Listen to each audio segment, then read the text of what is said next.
Hello everyone. I'm Andy from ThinkMo. I'm teaching CCIE courses now. From today on, I'm going to share with you CCNA, CCNP, CCIE related technologies. Our topic today is Prevent Internet Virus Intrusion. How to implement intranet security. The first aspect is what is a virus invasion? What harm would a second virus do? Third, how to prevent virus invasion. First we'll talk about concept of virus invasion. Let's say we download some software on the internet. It is often downloaded as a zip pack. In the process of decompressing, computers can be implanted with Trojan horses. There are other viruses, like a panda burning incense. These things are in the process of downloading. It may be incorporated into downloaded software. After decompression, it is automatically executed on the computer, like some of the early ransomware viruses and so on. What's the problem with that?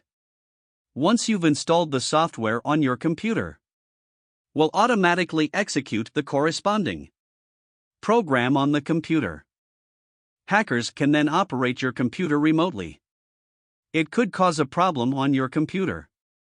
Some of the more important data was leaked. In a serious case, it could be through a computer and put in some other virus and infect all the other computers on the intranet. It can cause other computers to become infected. For example, a server in the accounting department. After being poisoned, it could lead to the release of relevant data. This will not guarantee the security of the enterprise intranet. So how do you prevent viruses from invading? We can do this through ACL. And we talked about that in the last two videos. ACLs are called access control lists. It means you're not allowed access after the computer was poisoned. If you're restricted from accessing the server in the finance department, it's like not showing you anything. How do you know what's in there? And we talked about that in a previous video. For example, in the intranet, to block the corresponding ports. The corresponding port corresponds to the corresponding service. The corresponding port is blocked. No one else can go through these port numbers to plant the virus. And then you can't access it. Let's say I want to download some software. Only put IP directly into these sites. Or port direct access denial. Some specific web pages were directly blocked. Then you use some special port number. Not allowed to use. To allow the virus to invade. These things can be implemented based on ACL. So how is ACL implemented? For example, in this topology, there is the internet is the internet. And then there's a router for the intranet exit. Or a routing device. It could be a firewall. On this device, access control lists can be deployed. Set the rules accordingly. Interface 3 indicates that rules are applied to interface 3. After applying the rule, specific port numbers and IP addresses are not accessible. Then the port number that the virus often uses, it will be blocked. So how is ACL implemented? There are some configurations related to ACLs here. We can look directly at its configuration example. We talked about that before. The behavior of ACLs can be divided into two types. One is to allow it. One is to refuse. If you're allowed to, you need to write ACLs on Huawei devices. The following is the ACL number. Permit means permit. Let's say I need to allow 1.3 the host.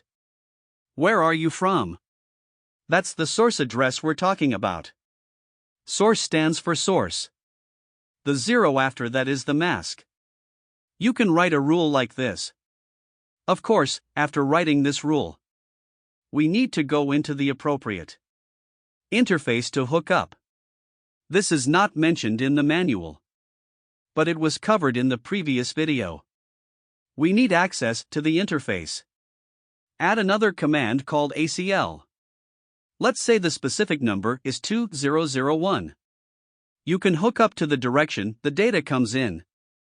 Again, the direction in which the data goes out. At your choice. Whether you're allowed in or out. Because it says permit here. Outbound is outbound. Allow is inbound. This is the hookup step. There is something involved based on source address to make rules. You can also allow specific network segments. Or you can deny a rejection. Network segment or a host to access. Select the specific network segment that's involved. This is followed by the inverse mask. Of course, you can also make this rule. Add the corresponding description. Description is who is allowed to access whom. Descriptions don't really make a difference. It's the implementation of this rule. Whether to allow or refuse. It has no practical effect. It's just a description. That is to say. So what does the specification do? Like when you look at this rule. This rule of access control is formulated. You can see it more intuitively. Also convenient for other administrators.